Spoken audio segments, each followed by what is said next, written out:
for technologies that support liberal democracies, freedom of expression, protection of intellectual property, and a pro-capitalism, right? And that this PAX, this American-led PAX, has held through the creation of the commercial internet.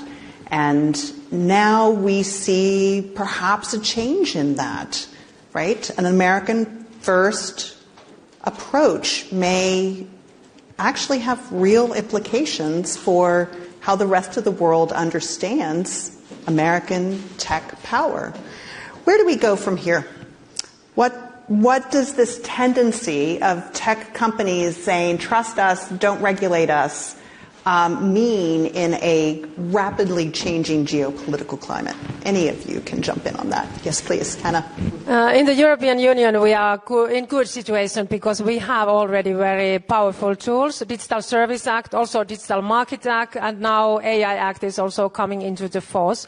And so we already saw it many years ago that these very large online platforms especially, that they are so powerful when it comes to our societies, to our democratic discourse, also to our economies, that they can't run only under their own terms and conditions. So we have to have certain rules also for them.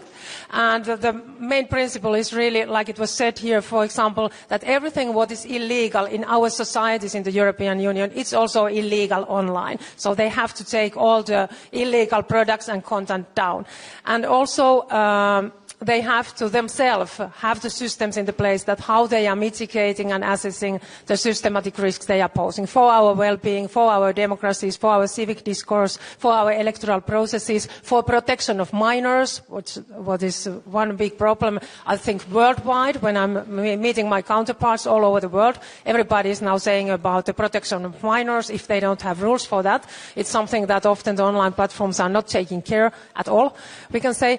And then also we have rules about transparency, because it's also important that the people, they know that why certain content is visible for them, and they have to have also choice for this, that what kind of content is shown for them. So we have many rules about transparency, so-called housekeeping rules for those online platforms, and we are enforcing them. We are currently having investigations against, we can say, all these big social online platforms, and also against big online shopping platforms currently. But then also, in the same time, we are also working with the guidelines. Last year, we published guidelines on electoral processes, and now we are working guidelines on protection of minors. So we try to also give support for those online platforms, that's what we are expecting. And also we have so-called code of conduct against hate speech, and all the big online platforms, they were signing that. So they are committed in the European Union that they are acting against hate speech in the European Union, and also now we have a code of conduct against disinformation, and nearly all of the platforms are also signing this. So we have also these voluntary measures. In the same time, we are also enforcing our rules. So I think we have strong rules here in the European Union, and we are in good position. But of course, all the time we have to follow also the technological developments, especially now, of course, AI. It's also giving new challenges also for that. But in the same time, already the platforms, they have to all the time assess and mitigate the risks, and also this covers, of course, the AI.